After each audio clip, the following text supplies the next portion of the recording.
Olá, meus amigos, minhas amigas que estão acompanhando o curso Rios Urbanos, Importância Ecológica, Ambiental e Social, dentro do Programa de Extensão Universitária 2020 da Universidade Federal da Paraíba. Hoje nós vamos para a aula de número 5, Ciclo da Água, ou simplesmente Ciclo Hidrológico. Meu nome é Gilson Moura, sou professor da Universidade Federal da Paraíba, do Departamento de Sistemática e Ecologia do Centro de Ciências Exatas e da Natureza. E vocês podem entrar em contato comigo através do meu e-mail gmoura_jp@yahoo.com.br ou pelo WhatsApp 998 22 6833. Antes de iniciarmos a nossa aula, é necessário que a gente entenda alguns termos. Primeiramente, ciclo ou cíclico. Que vem a ser isso? Nada mais, nada menos do que uma série de fenômenos, ou seja, acontecimentos que podem ser vistos, que ocorrem numa sequência e que volta ao seu estágio inicial ou de partida. Vamos para um exemplo bem simples e bem prático. Vamos pegar como exemplo o ciclo das estações. Nós temos, como vocês podem olhar no slide, nós temos o verão, que depois que acaba o verão, nós temos a estação seguinte, que é o outono. Depois você tem o inverno e depois você tem a primavera. Após a primavera, você volta a ter o verão e assim sucessivamente. Ou seja, voltou ao início ou voltou ao estágio inicial. Ou seja, como nós aqui iniciamos com verão, o estágio inicial foi a estação do verão. Mas se tivéssemos iniciado a partir do inverno, seríamos inverno, primavera, verão, outono, e aí voltar para o estágio inicial, que neste caso agora seria o inverno. Entendendo isso, vamos agora para a palavra ciclo hidrológico. Observe na imagem que a palavra hidro está em destaque em azul, porque hidro significa água, então seria ciclo da água. Lógico, vem de logia, de estudo, então ciclo hidrológico é entender o estudo de como a água circula. Ela circula onde? No nosso caso, ela ocorre dentro dos sistemas. E nós vamos estudar aqui hoje o ciclo da água que ocorre no maior sistema, que é a nossa Terra, a nossa biosfera. Então, nós vamos hoje, a partir do próximo slide, entender como é que a água circula dentro do nosso planeta. A primeira coisa que precisamos entender para que o ciclo da água fique bem preciso é exatamente de que forma a água se apresenta no nosso planeta. É o que nós chamamos de estados físicos da água. O primeiro estado físico da água, aqui apresentado por este slide, é o estado líquido. Como exemplo, nós temos os rios, nós temos os lagos, nós temos os mares.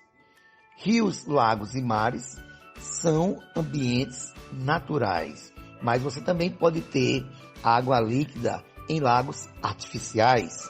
O outro estado físico da água é o sólido. E como exemplo, nós temos a geleira, nós temos a neve, nós temos o granizo. Todas essas três formas da água, elas se apresentam no estado sólido. O terceiro e último estado físico da água é o gasoso. E o melhor exemplo é exatamente as nuvens, que se apresenta na forma gasosa. Ou seja, a água, para formar as nuvens, ela se transforma em vapor e aí ela se junta formando o que nós conhecemos de nuvens. Uma outra informação muito importante e que está relacionado à água líquida é a gente saber que no nosso planeta existe um grande reservatório de água líquida que a gente não vê, que é a água subterrânea. E essa água ela é fundamental e vocês vão ver como ela participa no ciclo hidrológico. Portanto, é fundamental que vocês tenham em mente isso. O estado líquido, o estado sólido, o estado gasoso e, além disso, nós temos a água líquida que nós não vemos, que é a água subterrânea. Bom, meus amigos, minhas amigas, nesta imagem, observe atentamente quais elementos estão compondo esta figura. Vamos começar, por exemplo, com o Sol. O Sol passa a ser um elemento nessa figura. Nós temos as nuvens, nós temos as árvores, nós temos a água, nós temos o solo. Tente identificar cada elemento. E o que nós vamos observar aqui é que esses elementos vão se conectar em determinado momento. E aí vem aquele termo que nós discutimos na nossa primeira aula, conectividade. Assim como também falamos em elementos, não é verdade? Além disso, vocês vão observar que nós temos o rio, que é um ecossistema, tem os oceanos, que também é um outro ecossistema maior, tem os oceanos, que também é um outro ecossistema maior. Nós temos aqui as árvores juntamente no solo, representando as florestas, as matas ciliares, que também são ecossistemas. Então vocês vão ver que tudo isso vai estar conectado e nós vamos agora observar como é que o elemento, nesse caso o elemento água, ele passa de um ecossistema para o outro e de uma forma para outra, líquida, sólida e gasosa. Vamos então prestar bem atenção a o que eu estou falando. Vamos começar pelas nuvens. Então olhem para as nuvens e observe um detalhe, que você tem uma seta saindo das nuvens em direção ao solo. Representando o quê? Representando a chuva. Ou seja, ela sai do estado gasoso para o estado líquido. E aí alcança o quê? Alcança o solo. Ao chegar no solo, parte desta água, que no caso aqui está sendo representada pela seta à esquerda, onde tem um termo água gravitativa. Vocês observem que tem umas setas dizendo que a água está entrando e por gravidade ela vai escoando entre os grãos do solo. E na imagem entre o rio e o oceano você tem o termo infiltração, mostrando a água que infiltrando no solo e indo até uma área de rocha onde ela fica retida, chamado de lençol freático, que é a nossa água subterrânea, que eu falei há pouco tempo. Então agora você já percebeu que a água, partindo das nuvens, ela se precipitou, caiu sobre o solo, parte dessa água se infiltrou e foi alimentar o quê? O nosso lençol freático, um reservatório de água subterrânea. Pegando a árvore da esquerda, o que se observa ao lado dela é que tem uma seta com o nome enxurrada. Quando a água cai sobre o solo, ela vai pela bacia descer até o seu rio principal. É isso que a seta está indicando. Então a água, parte da água infiltra, mas parte da água ela é, através da enxurrada, levada para o rio. E as árvores estão ali, de certa forma, impedindo que essa água vá com muita velocidade. Então ela protege, de certa forma, o solo. Isso é muito importante. Observe que nessa árvore da esquerda, assim como a árvore da direita, tem uma seta clara, indicando que a água está em direção às nuvens. Isso é o que nós chamamos de transpiração. Da mesma forma, você tem também, observem à direita, a evaporação do solo, a evaporação dos oceanos. Quando você tem a evaporação do solo e a transpiração das plantas, nós chamamos esse processo de evapotranspiração. O que significa?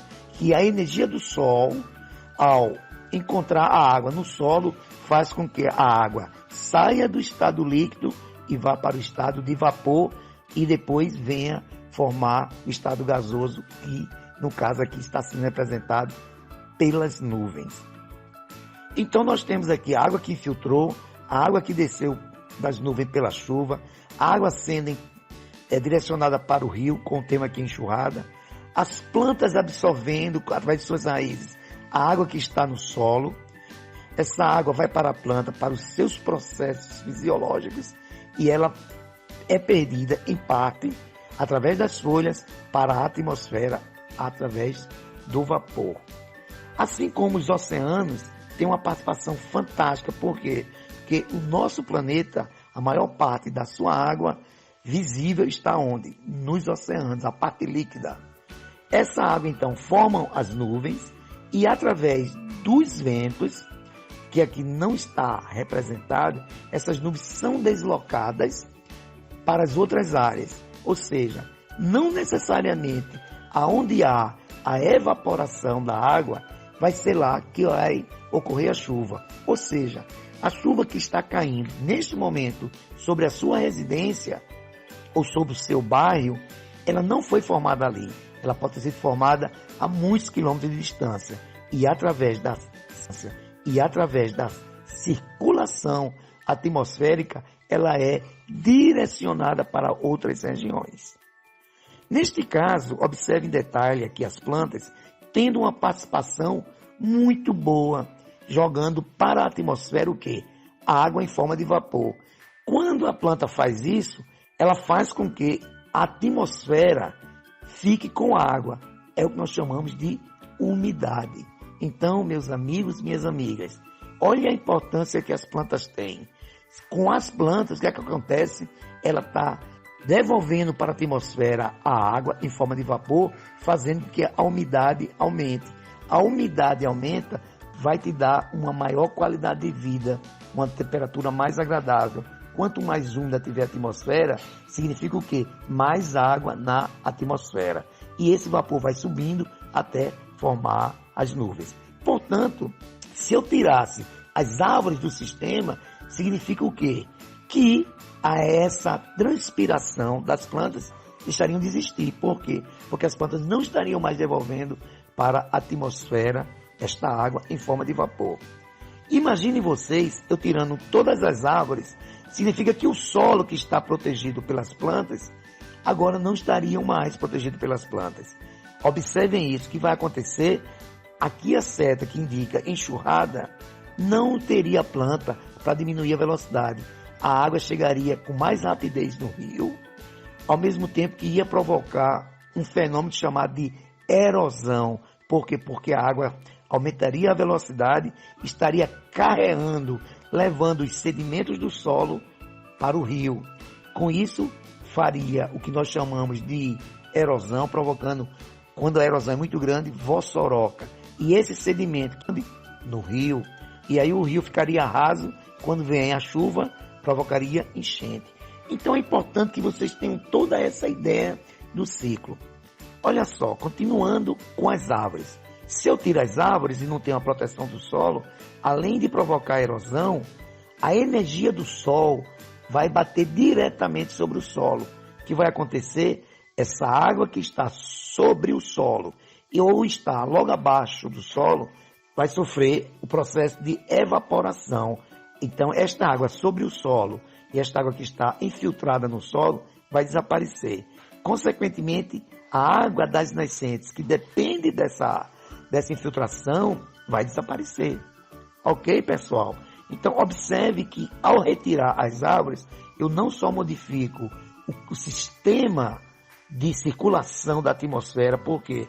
Porque não haverá formação de nuvens tão intensa com relação às árvores, como também eu estarei interferindo em quê? No processo de erosão, no processo de enchente e no processo de quê? De secagem das nascentes. Consequentemente, eu vou diminuir a umidade do ar, vou interferir o quê? No ciclo da água, vou interferir na formação das nuvens, na chuva.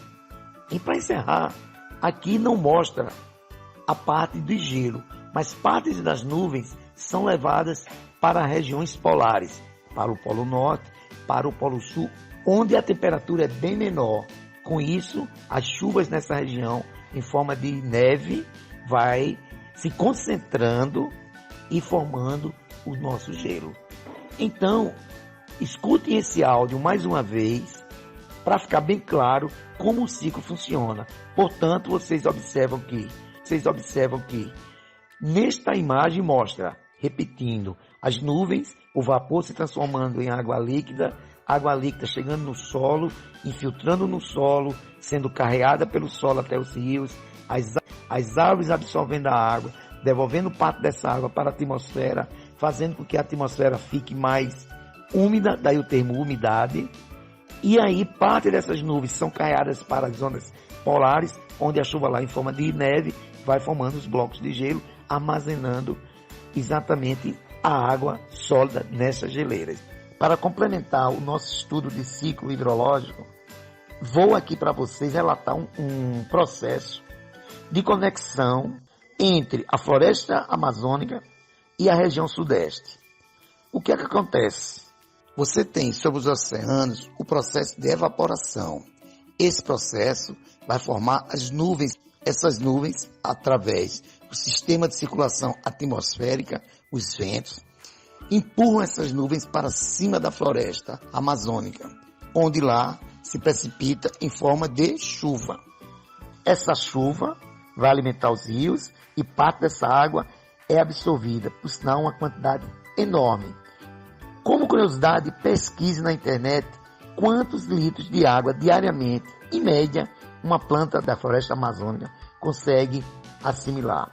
E parte dessa água, ela é devolvida para a atmosfera na forma de vapor, formando as nuvens. Essas nuvens são empurradas para dentro do continente sul-americano e encontram a barreira, que é a barreira Cordilheira dos Andes. E aí essas nuvens são direcionadas para regiões centro-oeste, sudeste e sul, conforme você pode observar no slide. Portanto, a maior parte da chuva que cai nessas regiões, ela é proveniente da floresta amazônica. Portanto, se houver uma interferência muito grande, como já vem, significa o quê? Que haverá uma interferência da chuva na região sul, sudeste e centro-oeste. Então, reflita sobre isso e façam pesquisas sobre interferência do ser humano no ciclo hidrológico. Bom, meus amigos, essa foi a nossa aula de número 5, ciclo da água ou ciclo hidrológico. E qualquer dúvida que vocês tenham, vocês podem entrar em contato com qualquer membro da equipe do projeto através do nosso WhatsApp. Muito obrigado e até uma outra oportunidade.